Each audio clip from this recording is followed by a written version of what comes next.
জানিয়ে দেব এই মুহূর্তে পাওয়া আপডেট বাংলা সংবাদ। শুরুতেই গরম খবর, মাঠে নেমেছে ছাত্রলীগ, ভয়ে ডক্টর ইউনূস। হবে না নির্বাচন, সরাসরি ক্ষমতায় আওয়ামী লীগ, জামাত বিএনপির মাথায় হাত। দর্শক, বাংলার রাজনীতিতে আবারও বইছে ঝড়ের পূর্বাভাস। যে রাজপথ গত কয়েক মাস কিছুটা থমথমে ছিল, সেখানে আবারও স্লোগানে প্রকম্পিত হচ্ছে আকাশ বাতাস। দীর্ঘ প্রতীক্ষার পর রাজপথে নামলো বাংলাদেশ ছাত্রলীগ। আর এই একটি খবরেই যেন পাল্টে গেছে সব হিসাব নিকাশ।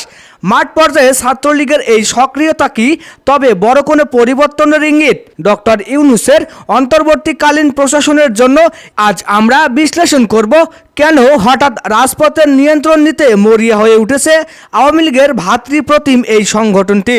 ডক্টর মোহাম্মদ ইউনূসের নেতৃত্বে যে সরকার চলছে, তাদের সামনে এখন কঠিন পরীক্ষা। একদিকে সংস্কারের চাপ, অন্যদিকে মাঠ পর্যায়ে রাজনীতিতে আওয়ামী লীগের ফিরে আসার পদধ্বনি। ছাত্রলীগের মাঠে নামার খবর ছড়িয়ে পড়তেই রাজনৈতিক মহলে গুঞ্জন, তবে কি ডক্টর ইউনূস চাপের মুখে?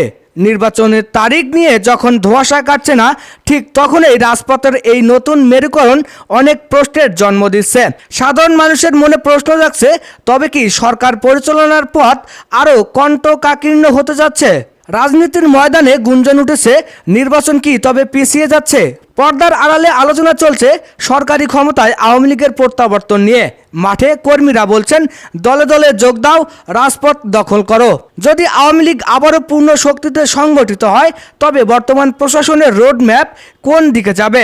নির্বাচন নিয়ে অনিশ্চয়তা কি তবে দীর্ঘায়িত হবে? ছাত্রলীগের এই মহড়া কি তবে সেই ইঙ্গিতই দিচ্ছে আওয়ামী লীগ বিনা যুদ্ধে মাঠ ছাড়তে নারাজ নয়?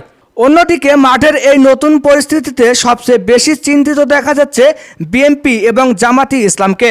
দীর্ঘদিন ধরে যারা নির্বাচনের জন্য অপেক্ষা করছিল, তাদের মাথায় যেন আকাশ ভেঙে পড়েছে।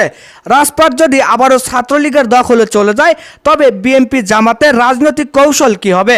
তাদের দীর্ঘদিনের আন্দোলনের ফসল কি তবে অন্য কেউ ঘরে তুলবে? মাঠের কর্মীরা এখন দ্বিধাদ্বন্দ্বে। তবে কি আবারও সেই পুরনো সংঘাতের রাজনীতি ফিরছে?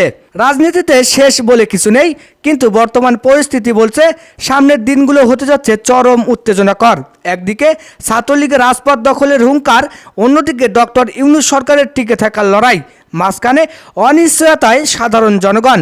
শেষ পর্যন্ত কে হাসবে বিজয়ের হাসি? রাজপথ কি থাকবে শান্ত, নাকি আবারও রক্তক্ষয়ী সংঘাত দেখবে দেশ? আমরা নজর রাখবো প্রতিটি মুহূর্তের খবরের দিকে। ধন্যবাদ।